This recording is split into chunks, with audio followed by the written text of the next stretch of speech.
ప్రతి రాష్ట్రంలో కర్ణాటకలో పార్టీలను చీల్చడం, ఇట్లా 8 రాష్ట్రాలల్లో ప్రతిపక్ష ప్రభుత్వాలు ఉన్న వాటిని పడగొట్టి భారతీయ జనతా పార్టీ తమ ప్రభుత్వాలను ఏర్పాటు చేసుకుంది. వాళ్ళ లక్ష్యం ఒక్కటే. 1925లో మొదలైన రాష్ట్రీయ స్వయం సేవక్ సంఘ్ 100 సంవత్సరాలలో వాళ్ళకు కొన్ని గోల్స్ పెట్టుకొని బయలుదేరారు. ఒకటి, దేశాన్ని హిందూ దేశంగా ప్రకటించాలని, 2 రిజర్వేషన్లను తొలగించాలని. ఇట్లాంటి చాలా ప్రాధాన్యతతో కూడుకున్న అంశాలు ఉన్నాయి. మిగతా 370 ఆర్టికల్ కానీ, ట్రిపుల్ తలాక్ కానీ, సిటిజన్ అమెండ్మెంట్ యాక్ట్ కానీ, యూనిఫామ్ సివిల్ కోడ్ కానీ, ఇవన్నీ ఆర్ఎస్ఎస్ యొక్క విధానాలు. వాటన్నిటినీ మోడీ గారు, అమిత్ షా గారు పూర్తి చేసిండ్రు 17వ లోక్సభలో. ఇప్పుడు 18వ లోక్సభలో 2025 రాబోతుంది కాబట్టి రిజర్వేషన్లను రద్దు చేయడానికి ప్రణాళికబద్ధంగా పకడ్బందీగా ఈరోజు వాళ్ళు ఈ కార్యక్రమాన్ని చేపట్టిండ్రు. ఈ విషయాలను నేను ప్రస్తావించిన ఎంబడే నా మీద కేసు పెట్టి ఎవరో సోషల్ మీడియాలో పోస్టింగ్ పెడితే ఒక రాష్ట్ర ముఖ్యమంత్రిని బాధ్యుని చేసి, ఫిర్యాదుదారులు ఎవరు? భారతీయ జనతా పార్టీకి ఢిల్లీలో శాఖ ఉంది, తెలంగాణలో శాఖ ఉంది, భారతదేశం అంతుంది, ఇతర దేశాలలో కూడా వాళ్ళకి సభ్యులు ఉన్నారంటారు. వాళ్ళు ఎవరు చేయలే.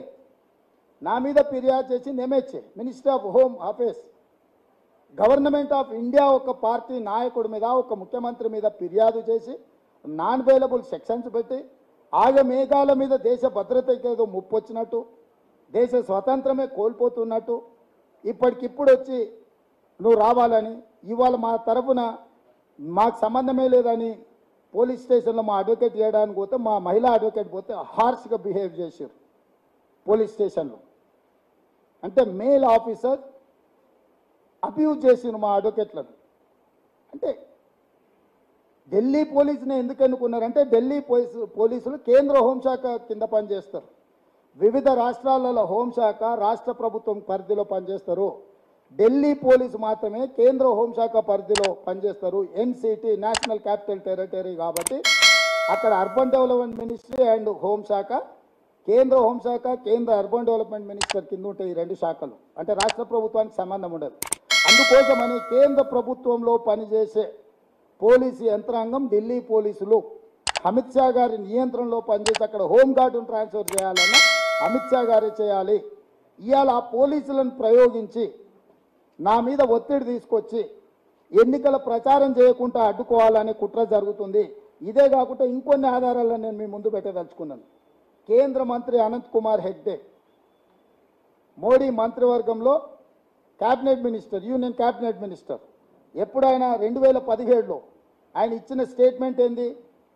రాజ్యాంగంపై నాకు గౌరవం ఉంది, అయితే రానున్న రోజుల్లో అది మారనుంది, మేము ఇక్కడ ఉన్నది అందుకోసమే వచ్చామంటూ కేంద్ర మంత్రి Anant Kumar Hegde.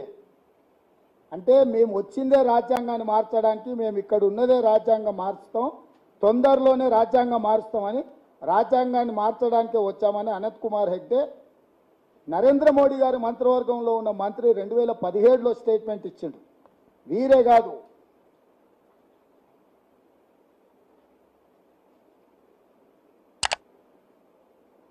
Speaker Sumitra Mahajan, Lok Sabha speaker 2014 to 2019 వరకు ఉన్న లోక్సభ స్పీకర్, రిజర్వేషన్ల అభివృద్ధిని తీసుకొస్తాయా?